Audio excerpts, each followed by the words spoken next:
बच्चों आज अपन एक बहुत ही आसान सा टॉपिक यहाँ पे डिस्कस करने वाले हैं, लेकिन इकोनॉमिक्स की पर्सपेक्टिव से।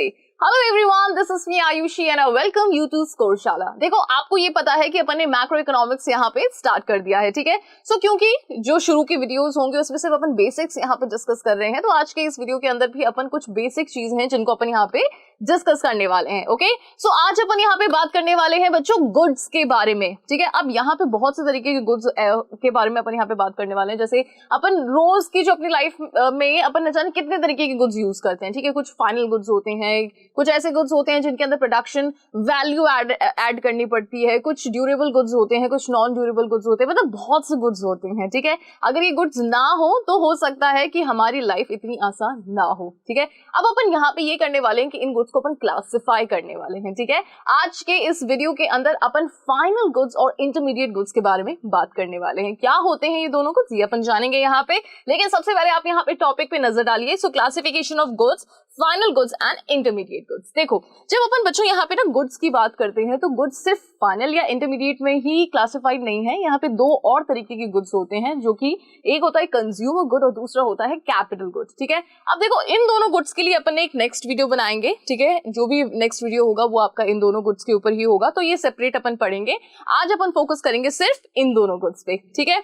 क्योंकि अपन यहाँ पे फाइनल गुड्स और इंटरमीडिएट गुड्स के बारे में बात करने वाले हैं, तो उससे पहले मैं आपको थोड़ा सा बता देती हूँ कि गुड्स क्या होते हैं, ठीक है। 2 लाइनों में मैं आपको समझा देती हूँ।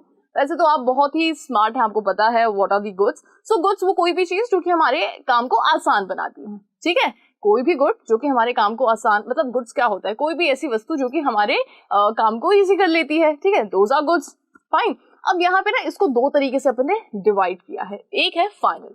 देखो, फाइनल गुड्स कौन से गुड्स होते हैं, नाम से पता चल रहा है, जो कि अपने फाइनल यूजर्स तक पहुंच चुके हैं, ठीक है। पहली चीज तो ये जो कि अपने फाइनल यूजर्स तक पहुंच चुके हैं, ठीक है। एंड दूसरा पॉइंट इसमें आपको ये ध्यान रखना है कि फाइनल गुड्स वो गुड्स होते हैं जिन्होंने प्रोडक्शन बाउंड्री क्रॉस कर दी है, ठीक है। तो यहाँ पे मैं प्रोडक्शन बाउंड्री भी एक बार लिख देती हूँ जिससे कि आपको ध्यान रहे। This is production boundary. अब बच्चों, प्रोडक्शन बाउंड्री होती क्या है? देखो, कोई भी गुड जब हमारे सामने आता है, ठीक है, चाहे हम कंज्यूमर हो, चाहे हम प्रोड्यूसर हो, चाहे हम कोई भी हो, जो भी गुड हमारे सामने आता है, सपोज ये मार्कर ही मेरे सामने क्यों ना आया हो, तो ऐसा तो है नहीं कि ये बना बनाया भगवान ने एकदम से धरती पे यूं गिरा दिया होगा और फिर लोगों में ये सर्कुलेट होना शुरू हो गया होगा। ऐसा बिल्कुल नहीं है। इसका क्या हुआ होगा बच्चों, शुरू में इसका प्रोडक्शन हुआ होगा, ठीक है। इसका प्रोडक्शन हुआ होगा, यानी कि इसके अंदर रॉ मटेरियल लगा होगा, इसके अंदर लेबर ने अपना इनपुट दिया होगा, फिर इसके अंदर कुछ कॉस्ट लगी होगी, है ना। फिर इसमें जैसे ये प्लास्टिक है तो प्लास्टिक के ऊपर इसमें खर्चा किया होगा, plastic as a raw material आया होगा, फिर इसमें ये जो व्हाइट पोर्शन है पीछे उसके लिए रबड़ आई होगी, ठीक है। तो मतलब न जाने इस मार्कर को बनने के लिए कितनी सारी चीजों का यूज किया गया है। उन सब चीजों को यहाँ पे क्या किया था, मिक्स किया था, मतलब सभी इनपुट ने यहाँ पे वर्क किया था, फिर फाइनली हमारे पास में आउटपुट निकल के आया, विच इज दी मार्कर, ठीक है। तो जब ये मार्कर अपने प्रोडक्शन बाउंड्री के अंदर था, है ना, जब ये मार्कर अपने प्रोडक्शन बाउंड्री के अंदर था, तब क्या हो रहा था कि तब ये बन रहा था, तब ये प्रोसेस चालू था। जैसे ही ये बन के तैयार हो गया, इसने अपनी बाउंड्री को क्रॉस कर लिया, ठीक है। और इसने अपनी बाउंड्री को क्रॉस करने का मतलब क्या है कि अब ये अपने जो भी इसके यूजर्स हैं, है ना, जिनको भी इस मार्कर की जरूरत है, उन यूजर्स तक ये पहुंचने के लिए बिल्कुल रेडी है, ठीक है। फाइनल गुड्स वही गुड्स होते हैं जो कि इस बाउंड्री को क्रॉस कर चुके हैं और अपने फाइनल यूजर्स तक मतलब उनके पास में जाने के लिए बिल्कुल रेडी है। अब मैं आपको इसका एक एग्जांपल देती हूँ, एग्जांपल से आपको और अच्छे से समझ में आ जाएगा। तो सपोज करो कि आप एक दुकान पे गए और वहां से आप लोगों ने क्या किया, ब्रेड का पैकेट खरीदा, ठीक है। ब्रेड का पैकेट आप घर पे लेके आ गए हैं, खूब बढ़िया सा उस पे मस्का वगैरह लगा करके आप उसको कंज्यूम कर रहे हैं। तो यहाँ पे जो ब्रेड का पैकेट है वो क्या हो गया, ये फाइनल गुड हो गया। क्यों फाइनल गुड क्यों हो गया बच्चों? क्योंकि ये अपने फाइनल यूजर्स तक पहुंच गया है। अब वो जो ब्रेड का पैकेट आया वो सीधे आपके पेट में ही जाएगा, आप उसके अंदर कुछ मतलब कुछ उसके अंदर वैल्यू ऐड करके कहीं मार्केट में दोबारा बेचने के लिए नहीं जा रहे हैं। वो आप तक आ चुका है, यानी कि यू आर कंज्यूमिंग इट। आप उसके फाइनल यूजर्स हो गए और वो आपके लिए क्या हो गया, फाइनल गुड हो गया, ठीक है। आई होप कि अब आप ये अच्छे से समझा पाएंगे कि फाइनल गुड्स कौन से होते हैं, ठीक है। अब इसके लिए जो डेफिनेशन है, जो चीजें जिनको आपको ध्यान रखना है, वो कुछ 2-3 पॉइंट्स है, वो मैं एक बार आपको बता देती हूँ। बहुत ही छोटा सा वीडियो आपका ये बनेगा, अपन इसको ज्यादा बिल्कुल लेंथी नहीं करेंगे, क्योंकि देखो बेसिक सी चीजें हैं और बेसिक सी चीजों में अगर अपन ज्यादा टाइम स्पेंड करने लगे ना तो फिर जो बड़ी बड़ी चीजें उनके लिए अपने पास में टाइम नहीं बचेगा। So will not do like this. अपन जो अपनी नॉर्मल सी बातें हैं उनको बहुत जल्दी से अपन खत्म करने वाले हैं, ठीक है। सो फाइनल गुड्स की अपन यहाँ पे बात कर रहे हैं बच्चों। So these are those goods which have crossed the boundary line, है ना, boundary line of production and are ready for use by the final users. Correct. So I hope ये आपको समझ में आ गया होगा। अब यहाँ पे जो फाइनल यूजर्स होते हैं, है ना, ये क्या लिखा है हमने, फाइनल यूजर्स। फाइनल यूजर्स कौन कौन होते हैं भाई? सवाल तो आपके दिमाग में ये आना चाहिए, क्या तुम फाइनल यूजर हो, क्या मैं फाइनल यूजर हूँ? कौन होते हैं फाइनल यूजर? ऑफ कोर्स हम फाइनल यूजर्स हैं, ठीक है। सो फाइनल यूजर्स भी ना बच्चों दो तरीके के होते हैं, एक होते हैं कंज्यूमर्स और दूसरे होते हैं प्रोड्यूसर्स, ठीक है। अब आप लोग ये सोचेंगे कि यार प्रोड्यूसर तो खुद प्रोड्यूस कर रहा है तो उसके लिए फाइनल गुड्स क्या होंगे, ये आपको ऐसा लग रहा होगा ना। तो देखो उनके लिए भी फाइनल गुड्स होते हैं। कंज्यूमर्स तो जैसे हम लोग हो गए, तो हम कितने ऐसे सब्सटेंसेस, कितने ऐसे गुड्स होते हैं जिनको अपन लेके आते हैं, कंज्यूम करते हैं और हमसे आगे वो नहीं जाता है। सेम उसी मैनर में प्रोड्यूसर भी अपने प्रोडक्शन के दौरान बहुत सी ऐसी चीजों को यूज करता है जो कि आप ये कह लीजिए कि जिसका फाइनल यूजर वो खुद होता है, उसके आगे मतलब किसी भी तरीके का जो गुड है वो सर्कुलेट नहीं होता है। कौन सी ऐसी चीजें हैं अभी अपन आगे जानते हैं। सो अभी के लिए आई होप कि आपको डेफिनेशन अच्छे से समझ में आ गई होगी और आपको ये समझ में आ गया कि फाइनल यूजर्स होते कौन कौन से हैं। करेक्ट। चलिए, so final goods are often classified as final consumer good and final producer good. अब क्योंकि यहाँ पे फाइनल यूजर्स दो होते हैं हमारे, एक होता है हमारा प्रोड्यूसर और दूसरा क्या होता है बच्चों, दूसरा होता है आपका कंज्यूमर, ठीक है। ये हमारे दो फाइनल यूजर्स हैं, इसीलिए इनके लिए जो गुड्स बनते हैं, जो कंज्यूमर्स के लिए गुड बनते हैं वो हो जाते हैं फाइनल कंज्यूमर गुड, जो प्रोड्यूसर के लिए गुड बनते हैं वो हो जाते हैं आपके फाइनल प्रोड्यूसर गुड। करेक्ट। अब इसमें तो ऐसे कोई रॉकेट साइंस वाली बात है नहीं, इनको मैं दोनों को समझा देती हूँ। सो देखो फाइनल कंज्यूमर गुड्स की बात जब अपन करते हैं, so these are those goods which are ready for use by the final users and consumers and the final users, ठीक है। सो देखो यहाँ पे क्या है कि ये वो गुड्स होते हैं जो कि अपने फाइनल यूजर्स या फिर अपने कंज्यूमर्स तक पहुंच चुके हैं और अपने प्रोडक्शन बाउंड्री लाइन से बाहर आ चुके हैं, जैसे कि ब्रेड एंड बटर हो गया, ठीक है। अब ये ब्रेड एंड बटर जो है वो इन्हें कौन कंज्यूम करेगा, कंज्यूमर्स ही इन्हें कंज्यूम करेंगे, तो ये हो जाते हैं अपने कंज्यूमर गुड। ओके, फिर फाइनल प्रोड्यूसर गुड की बात करते हैं। So these are those goods which are ready for use by the final users and producers and the final users. देखो जैसे ना यहाँ पे क्या है, ट्रैक्टर्स हो गए, है ना, या फिर अपन यहाँ पे कह सकते हैं कि जैसे कोई एक मशीन हो गई, ठीक है। अब वो जो मशीन है बच्चों, वो मशीन अपने प्रोड्यूसर के पास पे पहुंच चुकी है, प्रोड्यूसर के लिए वो फाइनल गुड है। क्यों है? क्योंकि वो जो प्रोड्यूसर है वो उसको यूज करके और प्रोडक्शन करेगा, ठीक है। तो अब क्योंकि प्रोड्यूसर ऐसा तो है नहीं कि यहाँ पे, हालांकि प्रोड्यूसर भी ब्रेड एंड बटर तो खाता होगा at some point of time, वो भी कंज्यूमर होता होगा, लेकिन क्योंकि हम यहाँ पे प्रोड्यूसर को क्लासिफाई कर रहे हैं तो प्रोड्यूसर क्या करता है बच्चों, प्रोडक्शन करता है। और उसके काम के अंदर यानी कि उसके प्रोडक्शन के अंदर उसे किन किन चीजों की जरूरत पड़ती है, बस उसको अपन यहाँ पे काउंट कर रहे हैं। जैसे कोई फार्मर है, सपोज जैसा एग्जांपल आपको यहाँ पे दिया है, कोई फार्मर है तो बच्चों उसके अगर उसने एक ट्रैक्टर बाय करा है तो वो ट्रैक्टर किसका हो गया, वो उसका खुद का हो गया, तो he is the final user and the tractor is final good for him. Okay, so I hope कि आपको यहाँ पे इन दोनों के बीच का जो डिफरेंस है वो अच्छे से समझ में आ गया होगा। क्लियर? चलिए आगे बढ़ते हैं अपन। So expenditure final goods by the households is called consumption expenditure। देखो अब यहाँ पे ना दो चीजें और मैं आपको बताती हूँ, एक है आपका consumption expenditure और दूसरा है आपका investment expenditure। तो देखो यहाँ पे क्या होता है कि जैसे हम हमेशा से इकोनॉमिक्स में यही अज्यूम करते हुए आए हैं कि जो कंज्यूमर्स होते हैं वो जब भी खर्चा करते हैं तो अपने कंजम्पशन, अपनी वांट्स को सेटिस्फाई करने के लिए ही खर्चा करते हैं, ठीक है। हम सब कंज्यूमर है, हमारी न जाने कितनी वांट्स हैं, हम उनको फुलफिल करने के लिए हम क्या करते हैं, एक्सपेंडिचर करते हैं, यानी कि खर्चा करते हैं, ठीक है। तो जब कंज्यूमर इस तरीके का कोई भी एक्सपेंडिचर करते हैं तो उसको अपन किस नाम से जानते हैं, कंजम्पशन एक्सपेंडिचर जानते हैं, ठीक है। वही जब अपन बात करते हैं प्रोड्यूसर्स की, तो देखो प्रोड्यूसर्स क्या करते हैं बच्चों, प्रोडक्शन करते हैं, और प्रोडक्शन के दौरान जो भी प्रोड्यूसर है वो खर्चा किस में करेगा, अपने बिजनेस में ही तो करेगा, अपने इन्वेस्टमेंट में करेगा। इन्वेस्टमेंट के अलावा अगर उसका खर्चा क्या किसी और नाम से जाना जाता है, नहीं जाना जाता है। प्रोड्यूसर का जो खर्चा होता है वो इन्वेस्टमेंट नाम से ही जाना जाता है।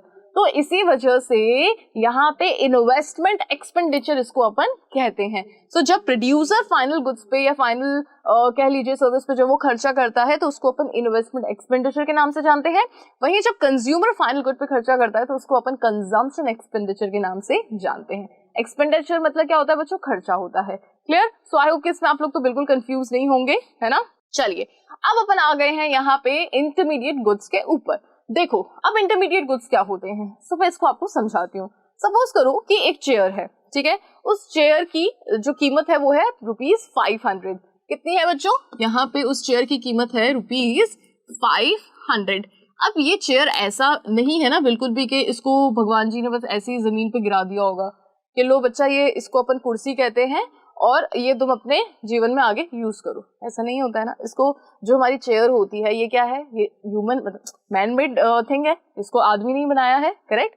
सो अब कैसे बनाया भाई, कुछ तो उसने सोचा होगा कि ये चेयर हमको अगर बैठने के लिए कुछ ऐसी हमें चीज बनानी है तो अपन चलो ठीक है ऐसा ऐसा इसका मॉडल होगा, तो बनाएंगे कैसे, अरे चलो इसको लकड़ी से बनाने की कोशिश करते हैं, ठीक है। अब लकड़ी आ गई, सो यहाँ पे एक बार क्या हुआ कि यहाँ पे ना ऐसे इस तरीके की लकड़ी आई, पहले इस लकड़ी को इन्होंने क्या किया, इसको काटा पीटा शेप दिया, इसमें वैल्यू ऐड करी, फिर इसको किस में कन्वर्ट कर दिया, फिर बच्चों इसको कन्वर्ट कर दिया इस तरीके की चेयर में, ठीक है। मतलब कि एक लकड़ी लेके आए थे, लकड़ी के अंदर इन्होंने खूब मेहनत करी, काट पीट करी, खूब इसमें वैल्यू ऐड करी, शेप दिया, फिर उसको एक चेयर में कन्वर्ट कर दिया। तो लकड़ी जब यहाँ पे लेके आए थे तो सपोज करो उसकी जो वैल्यू थी वो थी ₹100, ठीक है। जब इसको चेयर में कन्वर्ट कर दिया तो इसकी वैल्यू हो गई ₹500, मतलब ₹500 की हो गई। तो ये जो गुड है, आप कुर्सी तो किसके पास चली जाएगी, कुर्सी चली जाएगी अपने फाइनल यूजर्स के पास में, चाहे फिर वो कंज्यूमर हो चाहे प्रोड्यूसर हो। कंज्यूमर होगा तो अपने घर के लिए लेगा, प्रोड्यूसर होगा तो अपने बिजनेस के लिए लेगा। तो ये वाली जो कुर्सी हो गई ये तो हो गई बच्चों आपकी फाइनल गुड, है ना। और जिस गुड से ये कुर्सी बनी है वो आपका क्या हो जाता है, ये आपका हो जाता है बच्चों इंटरमीडिएट गुड, ठीक है। सो इंटरमीडिएट गुड्स फाइनली बच्चों वो गुड्स होते हैं जो कि अभी भी अपने प्रोडक्शन बाउंड्री के अंदर है ना, और अभी अपने जो फाइनल यूजर्स हैं उन तक नहीं पहुंचे हैं, और अभी इनके अंदर वैल्यू ऐड नहीं हुई है, ठीक है। वैल्यू ऐड नहीं होने का मतलब क्या है, वैल्यू ऐड नहीं होने का मतलब ये है कि अभी वो एक रॉ मटेरियल के तौर पे है, ठीक है। वो सिर्फ एक ऐसा है कि मतलब वो लकड़ी अगर उसको आप यूं भी फेंक दोगे ना रोड पे तब भी उसकी कोई वैल्यू नहीं है। आपने ₹50 में सस्ते में खरीद दी, अब उसके अंदर आप वैल्यू ऐड करोगे तो it's like a raw material to you, और वो अभी किसमें है, वो अपनी प्रोडक्शन बाउंड्री के अंदर ही है, ठीक है। सो इंटरमीडिएट गुड्स वो गुड्स होते हैं बच्चों जो कि अभी अपने फाइनल यूजर्स तक नहीं पहुंचे हैं और अभी भी किसमें है, अपनी प्रोडक्शन बाउंड्री के अंदर हैं, ठीक है। जैसे कि अगर गुड़ बनाना होता है, शक्कर बनानी होती है तो उसके लिए हम किस पे डिपेंडेंट हैं, उसके लिए रॉ मटेरियल क्या होती है, sugar cane. So sugar cane is intermediate good over here, okay. अब इसको जरा समझिए। So intermediate goods are those goods which have yet not crossed the boundary line of production, जो कि अभी भी जिसने अपनी boundary line of production cross नहीं किया है। Value is still to be added to these goods, अभी भी इन गुड्स के अंदर, इस लकड़ी के अंदर या शुगर केन के अंदर अभी भी वैल्यू ऐड करना बाकी है, which are yet not ready for use by the final users। और अगर कोई यहाँ पे क्या कोई भी कंज्यूमर कोई भी प्रोड्यूसर इस लकड़ी के टुकड़े को ले जाएगा कि भैया इस पे बैठना है हमें, मतलब वैसे अगर देखा जाए तो बैठ तो इस लकड़ी के टुकड़े पे भी हम सकते हैं, लेकिन क्या इसको कहीं पे ऐसे प्रेजेंट कर सकता है, अगर कोई गेस्ट आए तो उसको क्या लकड़ी के टुकड़े पे तो नहीं बिठा सकेगा ना, वो उसको क्या चाहिए, प्रॉपर सुंदर सी चेयर चाहिएगी, है ना। तो अभी इसको वो यूज नहीं कर सकता, अभी इसमें जब तक वैल्यू ऐड नहीं होगी तब तक इसको वो यूज नहीं कर सकता है। Clear. So which are yet not ready for the use by the final users, okay. So I hope कि आपको ये तीनों पॉइंट्स अच्छे से समझ में आ गए होंगे। Now next is intermediate goods are those goods which are produced या फिर which are purchased by one firm from the another firm, ठीक है। अब एक फर्म है जो कि दूसरे फर्म से क्या कर रही है, यहाँ पे गुड्स खरीद रही है ताकि वो उसमें वैल्यू ऐड कर सके। अब ये जो हमारी लकड़ी थी, ये लकड़ी भी कोई बेचता होगा, ठीक है, ये लकड़ी भी कोई बेचता होगा। तो सपोज ये वाली लकड़ी जो बेच रहा है वो फर्म 1 है, और यहाँ पे ये जो चेयर बनेगी, ठीक है, ये जो चेयर बनेगी, इस चेयर को बनाने वाली जो है फर्म, वो फर्म आपकी कौन सी है, वो फर्म आपकी 2 है। तो यहाँ पे फर्म 2 किस पे डिपेंडेंट है, फर्म 1 पे डिपेंडेंट है कि भाई यहाँ पे फर्म 1 से इनको क्या मिलेगा, इनको रॉ मटेरियल मिलेगा, ठीक है। उसके बाद में इसको वो क्या करेंगे, इसके अंदर वैल्यू ऐड ऑन करेंगे और फिर चेयर में इसको कन्वर्ट कर देंगे, ठीक है। So as a raw material और एज गुड्स फॉर रीसेल, या फिर ये भी हो सकता है कि इस फर्म के पास में बनी बनाई चेयर्स हैं लेकिन इनके पास में मार्केट नहीं है, तो ये वाली फर्म क्या करेगी, इनसे खरीदेगी और फिर मार्केट में इसी चेयर को रीसेल करेगी। सपोज इनसे ये लोग ये फर्म जो अपनी 2 है वो खरीद रही है सपोज 200 रुपीज में, ठीक है, कितने में, 200 रुपीज में, और 200 रुपीज में खरीद के अगर ये मार्केट में 600 का या 500 का बेच रही है तब भी ये गुड इसके लिए क्या है, इंटरमीडिएट गुड है। ओके, सो आई होप कि दोनों ही तरीके के गुड्स आपको अच्छे से समझ में आ गए होंगे। So would purchased bye a carpenter from a timber merchant for making chairs is an intermediate good. अब यहाँ पे एक कारपेंटर है, उसने क्या किया, एक टिम्बर मर्चेंट है, यानी कि एक मर्चेंट है जो कि क्या करता है, वुड्स सेल आउट करता है, ठीक है। उससे क्या करा है, यहाँ पे उन्होंने जो वुड्स परचेज करी हैं, ठीक है, चेयर्स बनाने के लिए, वो उसके लिए क्या हो गई है, वो उसके लिए हो गई है intermediate goods. Okay, because wood is used as a raw material, क्योंकि यहाँ पे ये जो लकड़ी है वो किस तरीके से यूज की जाएगी, यहाँ पे ये लकड़ी as a raw material use की जाएगी for making chairs. Value is to be added to wood by converting it into chair. अभी उस लकड़ी के टुकड़े में वैल्यू ऐड करना बाकी है, क्यों, क्योंकि आपको उसको किस में कन्वर्ट करना है, चेयर में कन्वर्ट करना है। तो जब आप उसको चेयर में कन्वर्ट कर देंगे उस लकड़ी को, तब उसका मतलब है कि उसके अंदर वैल्यू ऐड हो चुकी है, ठीक है। अब वो जो लकड़ी का टुकड़ा है वो तो आप लेके आए 100 रुपए में, और मार्केट में एक चेयर बना करके उसको बेच रहे हो कितने में, 500 रुपीज में, तो आपने कितने की वैल्यू इसमें ऐड ऑन करी है, 400 की वैल्यू आपने इसमें ऐड ऑन करी है, दिखती सी बात है, ठीक है। सो इस तरीके से जो यहाँ पे लकड़ी है वो हो गया आपका इंटरमीडिएट गुड, और जो चेयर है आपका वो हो गई आपकी final good. Okay, so I hope कि ये दोनों चीजें आपको अच्छे से समझ में आ गई होंगी, ठीक है। अब क्विकली अपन यहाँ पर रिकैप करने वाले हैं इस वीडियो का, एक डिफरेंस है दोनों ही गुड्स के बीच में।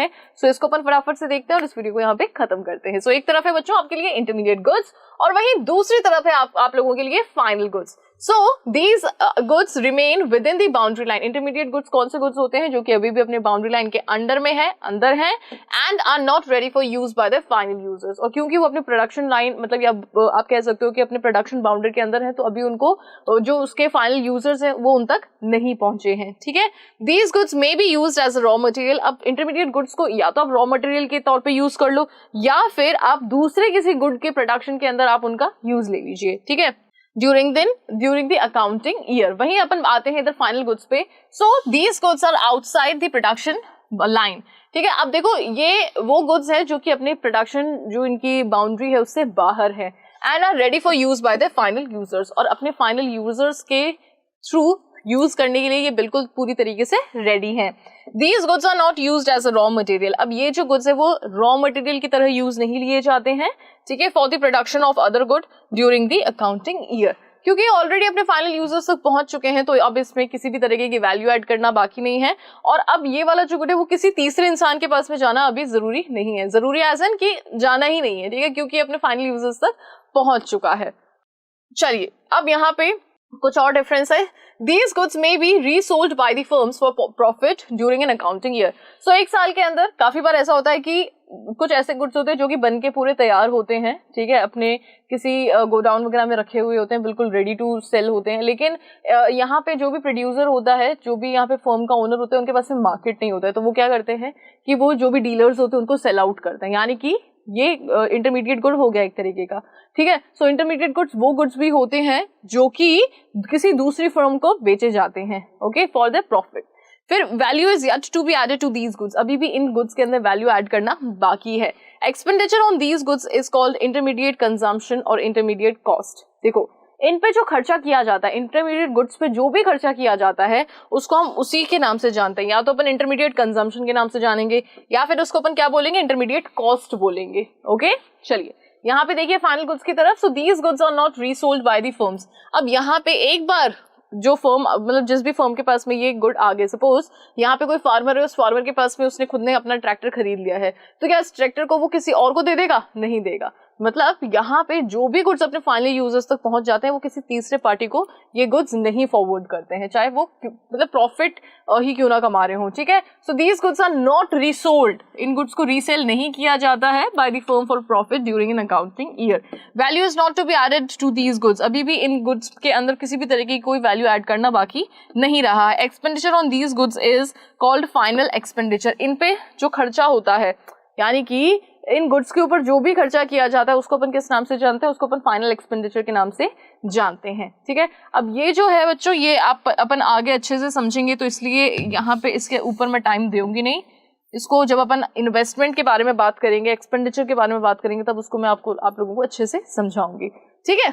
चलिए, so these goods are not included in the estimation of national income. अब ये चीज बहुत ही, इसको तो आप लोग ऐसे ना स्टार पॉइंट बना के लिख लीजिएगा कि इंटरमीडिएट गुड्स जो होते हैं वो कभी भी नेशनल इनकम के एस्टिमेशन में काउंट नहीं होते हैं। वहीं सिर्फ और सिर्फ फाइनल गुड्स जो होते हैं वो नेशनल इनकम की अकाउंटिंग में काउंट किए जाते हैं। यानी कि नेशनल इनकम जब आप एस्टिमेट कर रहे हो तब सिर्फ और सिर्फ फाइनल गुड्स ही आपके काउंट होंगे, इंटरमीडिएट गुड्स काउंट नहीं होंगे। क्यों नहीं होंगे? क्योंकि अभी भी इनमें वैल्यू पूरी तरीके से जनरेट हुई नहीं है, अभी ये अपने प्रोडक्शन बाउंड्री से बाहर आए नहीं है। जैसे ही अपने प्रोडक्शन बाउंड्री से बाहर आ जाते हैं तो ये फाइनल गुड बन जाते हैं और सिर्फ फाइनल गुड की ही जो वैल्यू है वो नेशनल इनकम में ऐड ऑन की जाती है। ओके, सो आई होप कि ये सारे के सारे जितने भी आपके यहाँ पे डिफरेंसेस थे फाइनल गुड्स और इंटरमीडिएट गुड्स के बीच में, वो सारे आपको अच्छे से समझ में आ गए होंगे, ठीक है। सो बच्चों, यहाँ पे अपन क्लासिफिकेशन ऑफ गुड की बात कर रहे हैं। पहले तरीके का जो क्लासिफिकेशन है between final goods and intermediate goods, we are done with it. Okay, अब इतने से वीडियो के अंदर आपको कोई भी ऐसी चीज है जो कि नहीं समझ में आई है तो बिल्कुल भी